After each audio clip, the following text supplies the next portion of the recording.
C'est le journal sur Al24 News. Mesdames, Messieurs, bienvenue pour ce rendez-vous d'information. Voici les titres. En Palestine occupée, les forces d'occupation mènent une campagne d'arrestation à l'encontre de 12 Palestiniens dans différentes régions de Cisjordanie. L'envoyé spécial de l'ONU pour la Syrie, Geir Pedersen, souligne l'importance d'une solution politique afin d'aller vers une paix durable.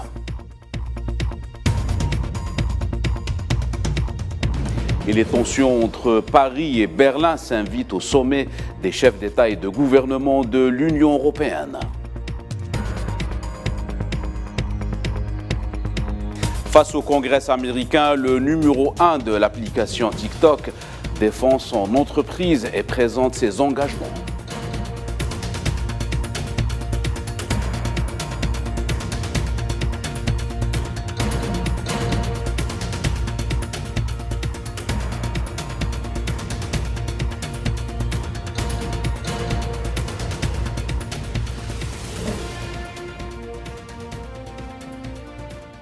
Voilà pour les titres. Bonjour à tous.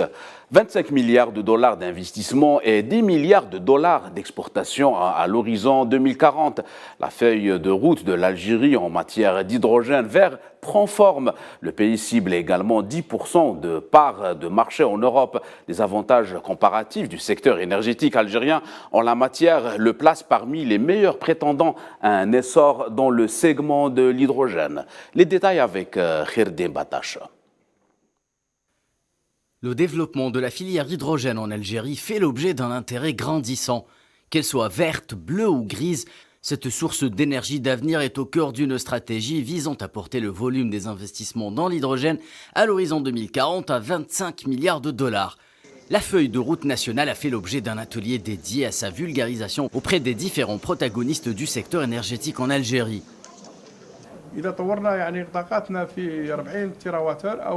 Si nous allons vers la production de l'équivalent d'1 million de tonnes d'hydrogène, il nous faudra pour cela investir environ 25 milliards de dollars, notamment pour la production d'électricité à base d'énergie solaire et éolienne. L'Algérie cible également un volume d'exportation de 10 milliards de dollars avec une part de marché de 10% au niveau de l'Europe, très friande de ce nouveau Graal énergétique.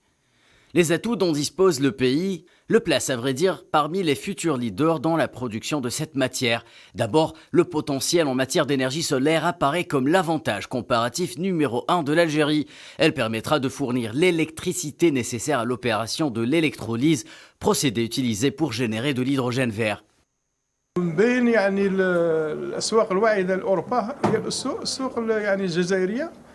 Le marché algérien figure parmi les marchés porteurs pour l'Europe, au vu de la proximité géographique et les infrastructures de gaz qui lient les deux parties.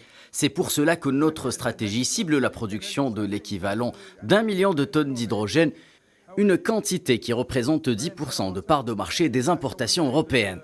L'autre facteur qui pousse l'Algérie à vouloir accélérer la mise en place de sa stratégie en matière d'hydrogène, c'est son engagement vers la diversification de ses ressources d'énergie, dans le cadre d'un mix énergétique faisant la part belle aux énergies renouvelables, dégageant par la même occasion de nouvelles perspectives pour l'exportation de gaz naturel. Une vision qui nécessite néanmoins l'instauration d'une chaîne de valeur incluant les segments de la production, le stockage, le transport et l'exploitation. Des projets de partenariat à long terme avec des partenaires étrangers désireux de faire de l'hydrogène l'une de leurs premières sources énergétiques à l'avenir ont été poncés en conséquence. En Palestine, enfin, les familles des 3 martyrs, Tariq Ma'ali et Karam Ali Salman et Ahmed Abou Ali, pourront faire le deuil de leurs proches en récupérant les dépouilles. L'autorité publique des affaires civiles en Palestine a annoncé que les corps des 2 premiers leur seront restitués ce vendredi et le 3e, ce sera dimanche prochain.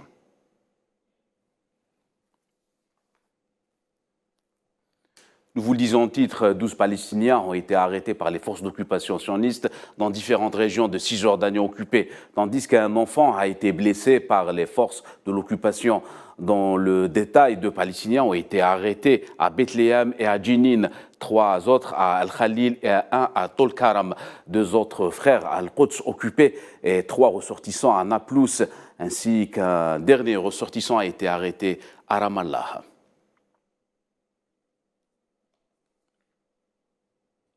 Et sur le flanc diplomatique, 9 États membres du Conseil de sécurité ont qualifié les colonies sionistes dans les territoires palestiniens occupés d'illégales. Dans une déclaration commune, le Brésil, l'Équateur, ainsi que le Gabon et le Ghana, ainsi que la France, ont affirmé être prêts à œuvrer pour le triomphe de la paix dans la région. Les pays ont également réitéré la demande du Conseil de sécurité à l'entité sioniste de cesser immédiatement et complètement toutes les activités de colonisation dans les territoires palestiniens occupés.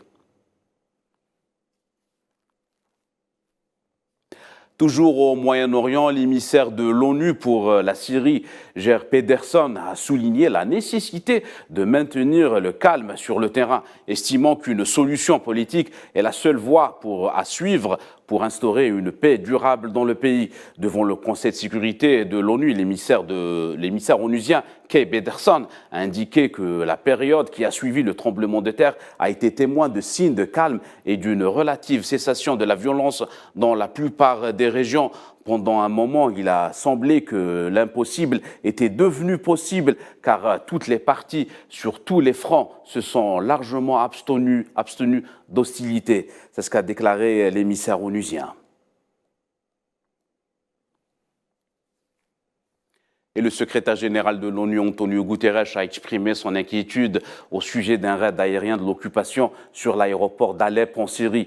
Le secrétaire général est préoccupé par les frappes signalées à l'aéroport international d'Alep. Celles-ci ont entraîné des dégâts matériels et la fermeture de l'aéroport, notamment l'annulation d'un vol du service aérien humanitaire de l'ONU. C'est ce qu'a déclaré Farhan Haq, porte-parole adjoint du chef de l'ONU.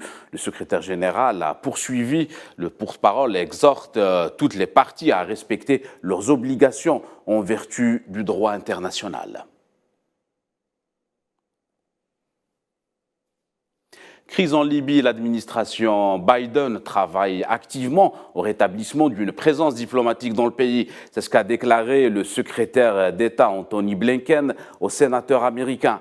Et ce, près d'une décennie après que les troubles dans la capitale libyenne aient forcé les diplomates américains à se retirer. Pour rappel, les États-Unis n'ont pas de mission diplomatique dans le pays depuis 2014. Actualité continentale, des soldats ougandais de la force de la communauté des États d'Afrique de l'Est vont commencer à se déployer d'ici fin mars à l'est de la République démocratique du Congo, actuellement occupée par des rebelles du M23. L'armée ougandaise avait annoncé au mois de novembre passé qu'elle était sur le point d'envoyer 1 millier de soldats dans le cadre de cette force. À noter que des soldats ougandais sont déjà présents en République démocratique du Congo depuis 2021 pour des opérations conjointes menées avec l'armée de la République démocratique du Congo contre des rebelles. Au Burkina Faso, plusieurs personnes, dont 5 femmes, ont été tuées dans l'est du pays au cours des 2 derniers jours par des hommes armés non identifiés. 5 volontaires de l'armée feraient partie des personnes tuées par des terroristes, selon des sources locales. Les femmes sont mortes lundi passé lorsque le corps d'un jeune homme piégé, tué la veille, a explosé dans le centre-est du Burkina Faso, où les attaques terroristes sont de plus en plus fréquentes.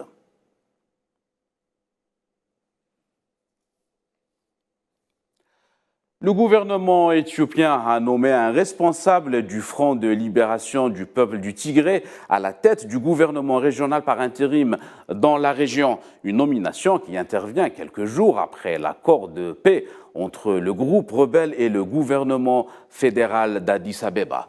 Les détails avec Khadija Khadawi.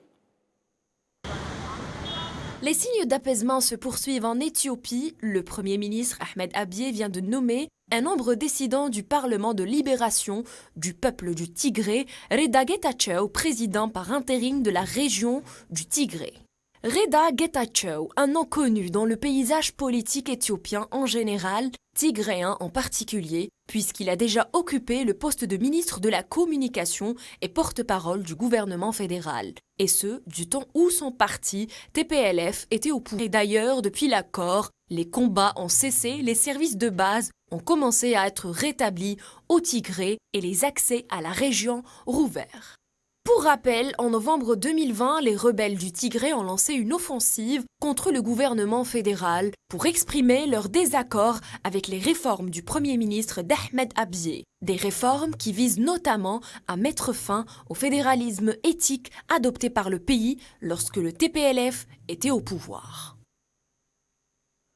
Nous vous le disons en titre, à l'occasion du sommet des chefs d'État et de gouvernement de l'Union européenne, les tensions franco-allemandes sont sur la place du nucléaire dans la lutte contre le changement climatique et l'interdiction des moteurs thermiques en 2035 se sont invités à ce rendez-vous durant 2 jours à Bruxelles. Les dirigeants des 25 ont notamment discuté de l'Ukraine ainsi que les moyens de renforcer la compétitivité de l'économie européenne, une question sur laquelle s'opposent partisans et détracteurs du nucléaire.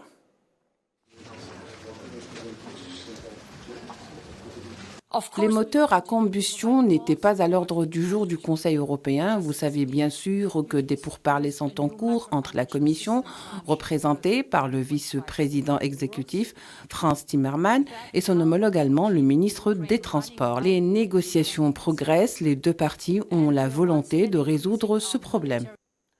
On reste en Europe, le principal parti unioniste nord-irlandais, le DUP, a voté contre une des mesures clés du cadre de Windsor, le nouvel accord conclu fin février entre Londres et Bruxelles concernant les dispositions post-Brexit dans la province britannique. Son chef, Jeffrey Donaldson, a ainsi déclaré à la suite d'une réunion entre les responsables du parti que le DUP s'oppose en particulier au mécanisme baptisé frein de Stormont, du nom du bâtiment qui abrite le Parlement local de Belfast. Le président directeur général de TikTok, Zhu Zixu, s'est présenté devant le Congrès américain. Le numéro 1 de l'application a défendu son entreprise face à ce qu'il a qualifié de fausses idées. Il est revenu sur l'engagement de sa société pour la sécurité, en particulier les adolescents.